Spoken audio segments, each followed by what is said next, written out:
Right, welcome to another interview on the UK Pun Off. This time we have Craig Deeley, a former winner of the UK Pun Off. I'm right in saying, aren't I? Absolutely. Yeah. How many Crowning times have you won achievements. Twice. Twice. I think. Okay. Yeah, twice. Twice blessed. Yeah, double the amount of times I think I've won it.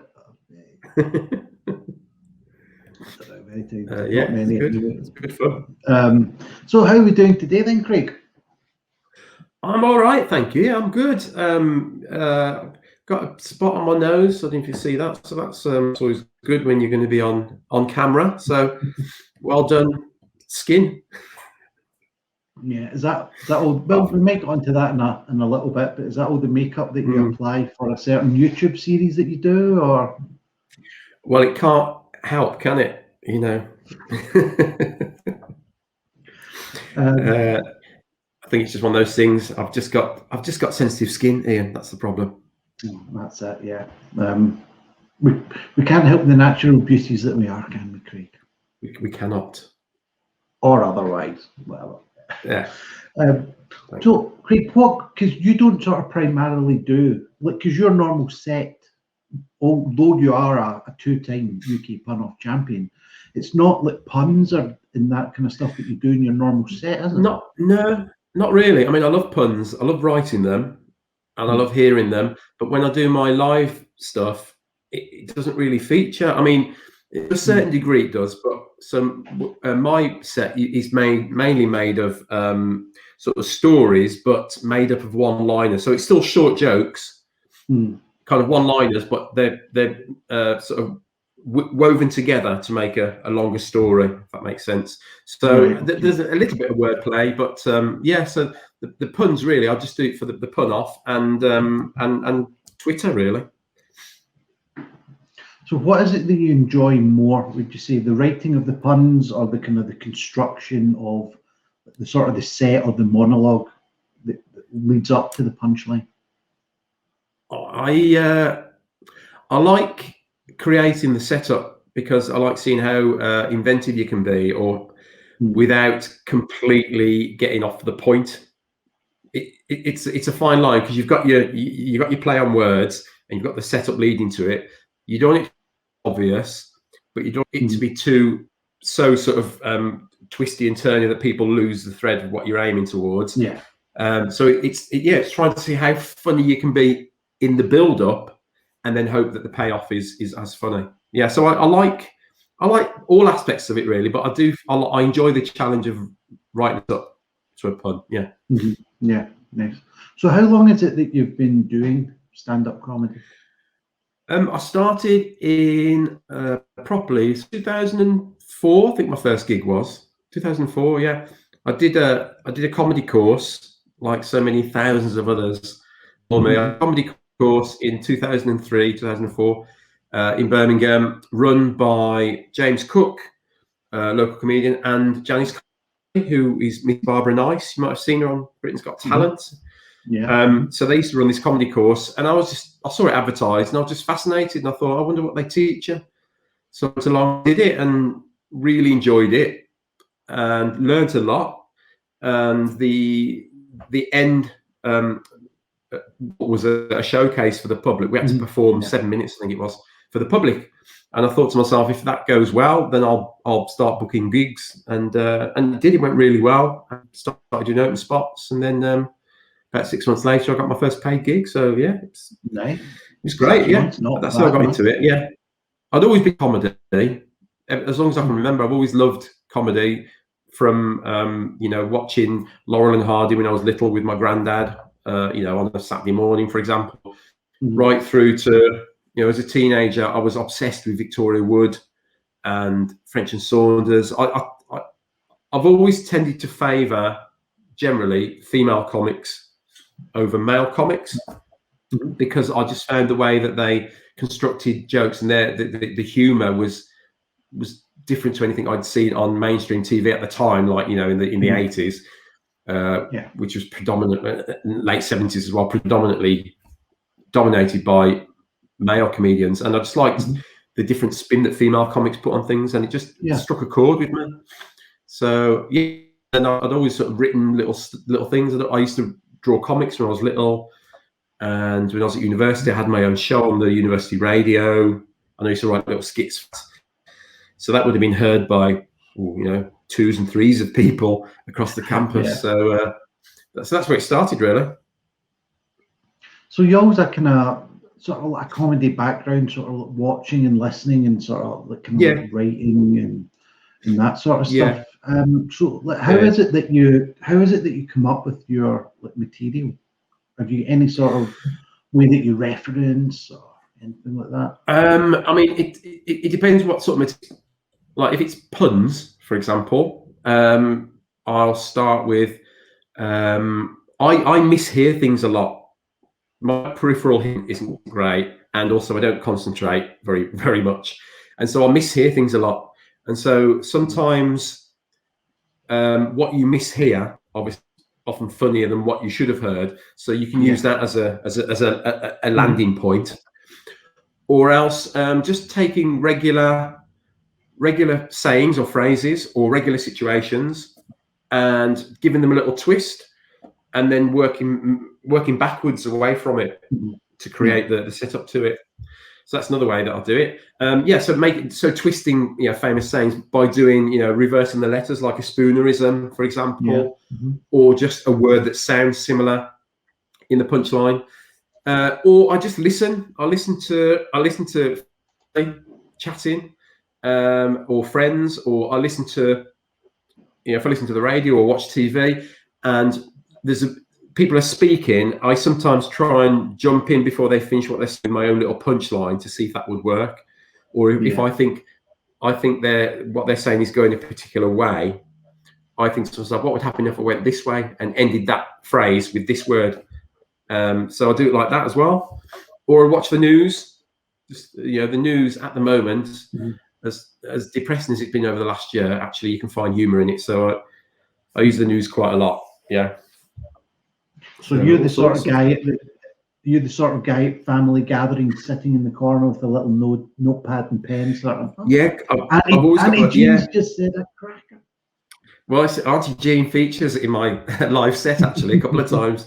But I've always got my phone on me, so I'm always making notes, like voice memos, or making written notes on my phone. Or I'll just be walking. I'm always talking to myself as well. So I'm always mouthing things to myself, and my partner has noticed it, and he says, "You know, you're talking to yourself, don't you?" I said, "Yeah, I know I am. I'm actually mouthing words to myself, practicing a little punchline or a little sentence. So it's, you know, it's not that I'm mad. It's just I'm doing it for a reason." But if you didn't know I'm mad, that's not why. Yeah. For other reasons, yeah. So I suppose that's a kind of different thing, because I suppose you'll sort of see it as well in that a written gag is a lot different from an audio gag. So do you find that Really helps sort of like mouthing it out and sort of sounding it out, even if you're on a packed train or sitting having dinner or whatever type thing, that sort of helps? Absolutely, you sort of formulate the gag? It does. Excuse me. Yeah, it does. Sometimes you'll write something down. You'll think, oh, you'll think, oh, that's a great punchline. I'm a comedy genius. And when you say it aloud to yourself, you think that doesn't work at all, read aloud. So sometimes, like, I test jokes out on Twitter, sometimes for the purpose of trying to put stuff in my set. Sometimes just because I like writing jokes, I'll just put them on and nothing will happen with them. I'll just leave them out there. And the ones that I leave out there tend to be often ones that work only written down. I've tried at New Material Gigs to do everything I do on Twitter as a live gig, sorry, as a spoken joke, and they don't always work. So it's true, they're two completely different animals, but I like having both of them as pets. Absolutely. I mean, they are very sort of different sort of like techniques that you have to sort of like kind of prepare for as well, whether doing live or like written down or whatever. But when you're doing your live stuff, is there any way that you sort of memorize? Because obviously doing one-liners and puns, even if you're doing a sort of a story-based kind of interspersed kind of one-liners and things. You have to have some sort of decent memory for it. Have you got any sort of technique that you use to aid you, or? Yeah, for me, it's because I'm very old now and my memory's going.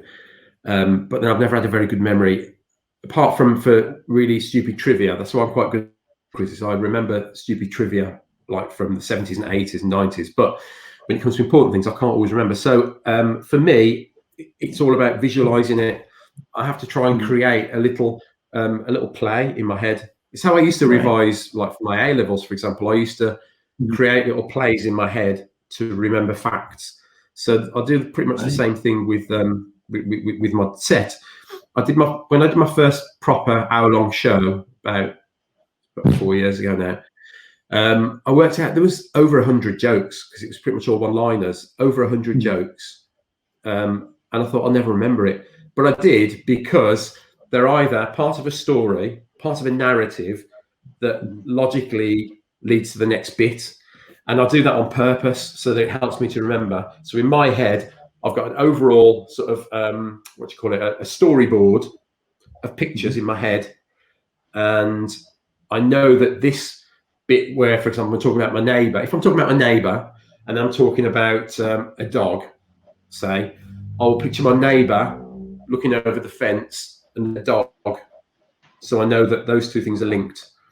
So it's trying to create this little play going on in my head. It doesn't need to be directly about the topic of the joke. It just needs to be a trigger that makes me think of, so if it's about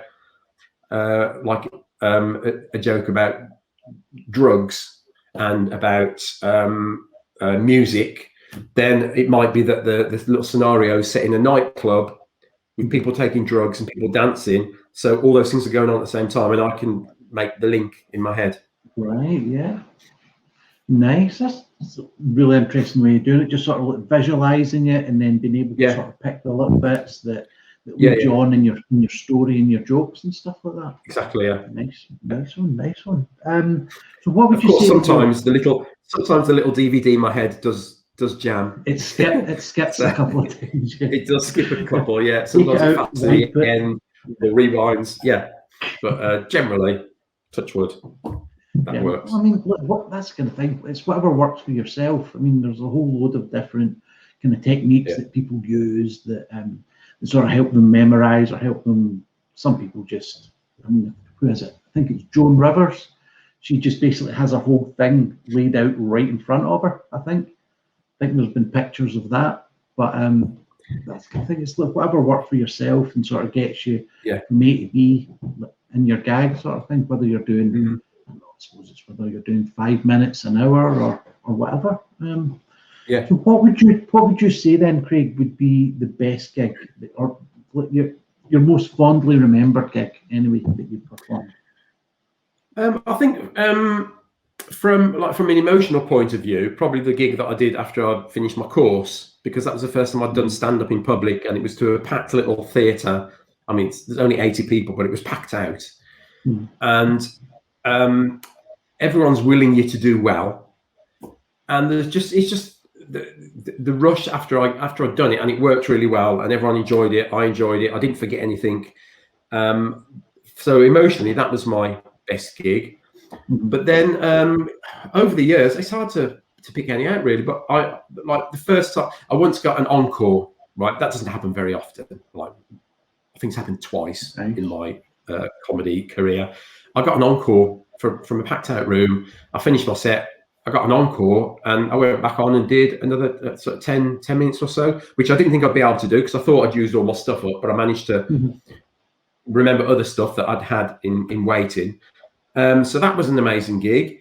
I think last year I did some tour support for Paul Sid, and so the first gig I did as part of that tour support was amazing as well. It was again a packed out room. There's like 300 odd people in, so it wasn't a huge arena tour. It was medium sized gigs, but they all sold out, and the ones that I did were all sold out. And the first time I did that was amazing as well, because they weren't there to see me, and I think a lot of people, when you support people on their tour, they don't know that there's going to be a support act a lot of the time. Yeah. So if you can do well with an audience not there to see you, again, it's a great feeling. So that actually was quite significant for me as well. Yeah. So I can't pick one in particular gig. It's sort of landmark gigs like that I can pick out rather than one. I'm sort of thinking of the ones you've mentioned, they do seem sort of, as you say, kind of landmark gigs, ones that you potentially get nervous before. Now, are you a kind of nervous, like, not nervous performer, but before you perform, like before these gigs, were you feeling nerves? Were you feeling excitement?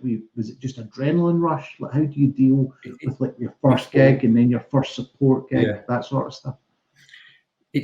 For the ones I mentioned, it's all those things. It's a bit of nerves, but in a good way. It's nervous energy because you know you're going on, and I mean, because I've done acting as well on stage, you know what's coming. You know that you've got that sort of knot in your gut just before you go on, but it's a good feeling because it energizes you and it makes you want to do well. So it's all of those things. So it's nerves, yes, but adrenaline nerves.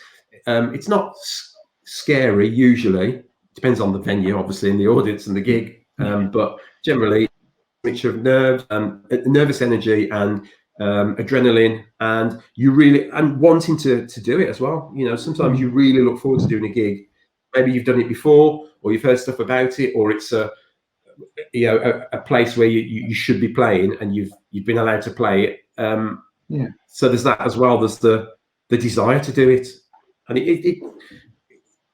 performing is it's quite, you know, it's attention seeking, and it's quite it's self-affirming as well. It's like, look at me, you know, and it's nice to make people laugh as well. So yeah, it's all those things.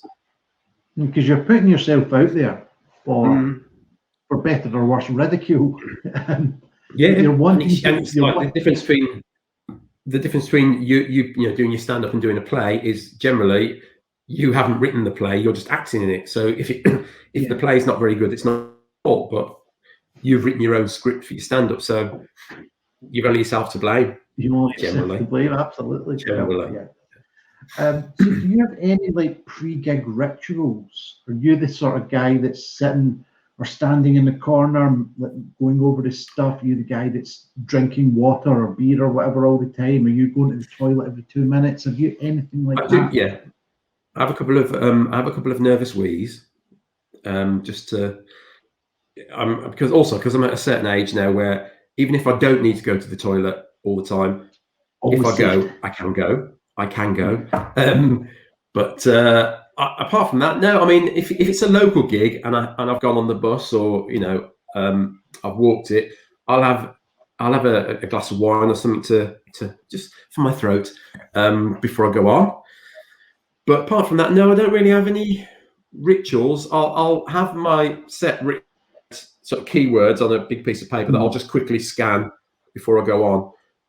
But I don't mind, you know, if people want to talk to me, or if I talk to people, I don't have to sit and focus and you know, not having anyone talk to me and stand with my, you know, looking at the corner of the room or that sort of thing.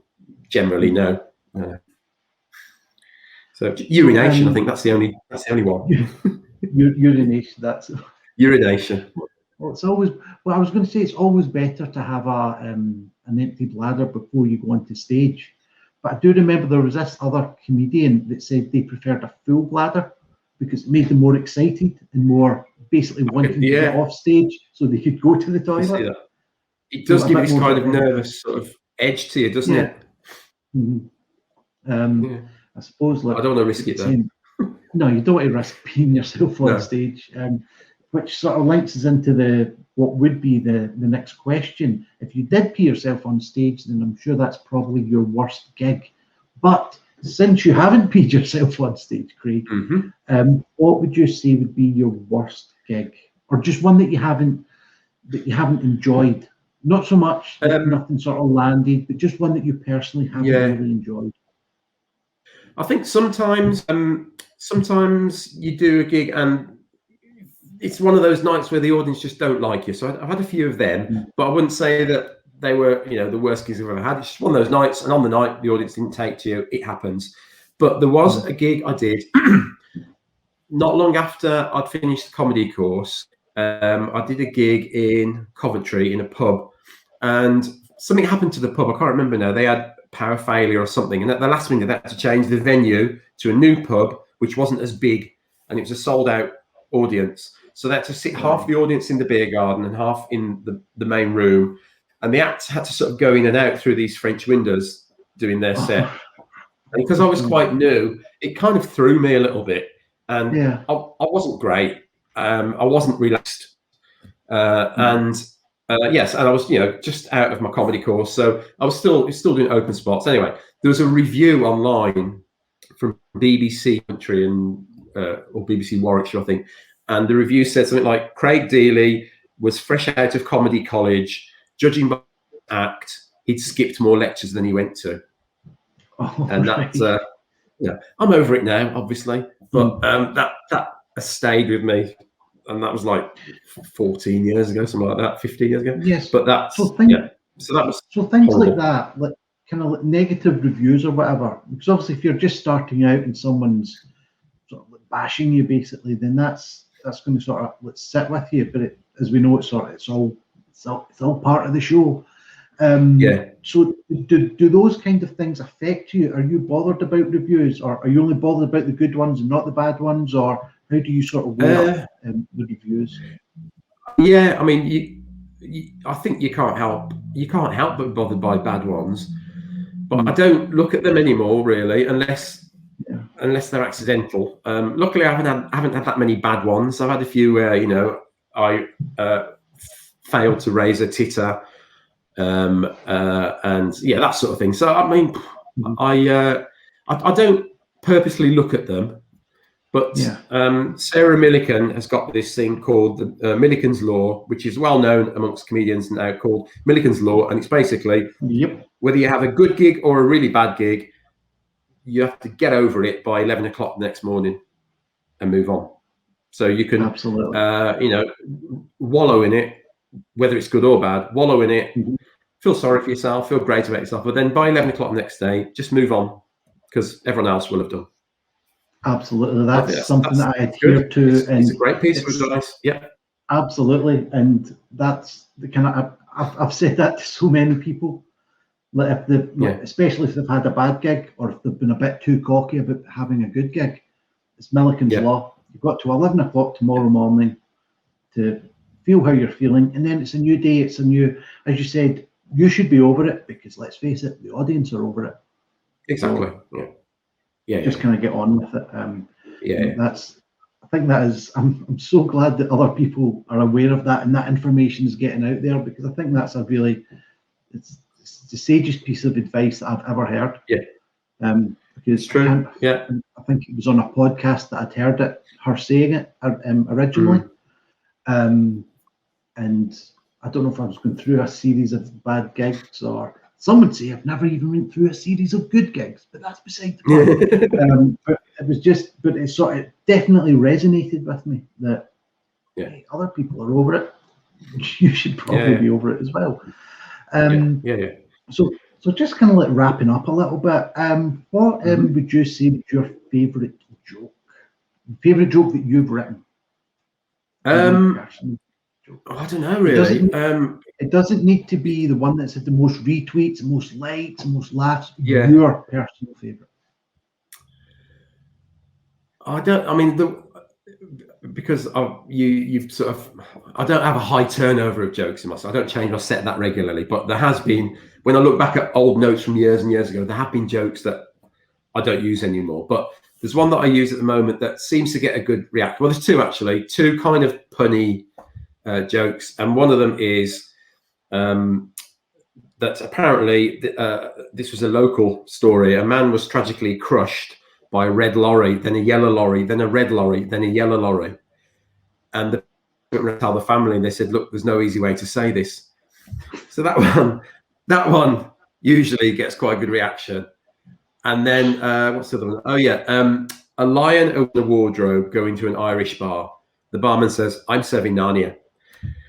So that is the level really that I'm working at. So it always gets good reaction as well, and it's not the best joke, and I'm sure there are variations on Narnia jokes, but that was one that I wrote, and I'm very happy with it. And it's silly, but it always gets good reaction, and I like it. Yeah, and it got quite a lot of retweets. So always helps. Doesn't it? Always helps with the followers. Don't know what followers gets you, but it's always nice seeing the numbers going up.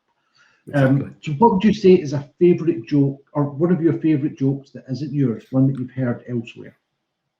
I mean, there's a routine that Jo Enright does, because she was one of the first sort of Brummy female comics I remember seeing years ago, and she does this whole routine about growing up in Birmingham and this character. So it's not a joke in particular, it's a routine that she did about sitting on the back of the bus when you're a school kid. So it's things like that. But I remember the first time I saw Gary Delaney live, I was an open spot and he was either opening or closing. And again, it was just a throwaway little joke of his, but all of his jokes are gold. For him, it's just like a throwaway joke. Yeah. But it always stuck with me, and it just tickled me for a long time after the gig. And the joke was, he just comes on, he goes, "Winnie the Pooh, probably the most vindictive chapter in Nelson Mandela's autobiography." And it just so daft, and it just really tickled me for a long time after that. So so if you put me on the spot, I'd say I don't know if it's my favourite joke, but it's definitely one that struck a chord and just stayed with me for a long time. Stuck with you. Yeah. Okay, nice one. Well, I think on that note, we will say thank you very much, Craig Deeley, for joining us on. Thank you for having me. It's been great talking about myself for half an hour. So thank you very much. See ya. See you soon.